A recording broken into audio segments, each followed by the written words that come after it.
Now, this might be your first time seeing me, so you don't know my story. I'm DevanOnDeck, men's fashion and lifestyle creator, and over the last year, I have lost 40 pounds. And while improving my mental and physical health, I've also realized that my skin needs to be healthy as well. I mean, it's literally the biggest and heaviest organ on your body. So here's 3 reasons why skincare is also healthcare.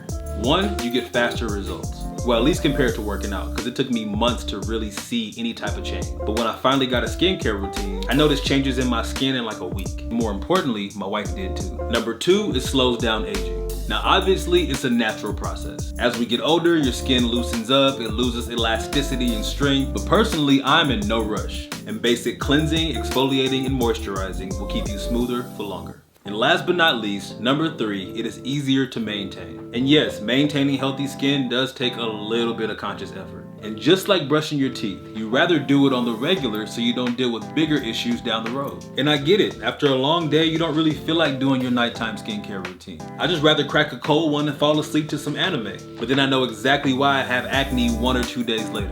Now obviously, use whatever products you want to, but I'm lazy. I just went to Geologie.com, filled out their 2-minute questionnaire, and found out exactly what my skin type was and exactly what I needed. And it knocked out my adult acne and my dark under eyes. So why not try it for yourself?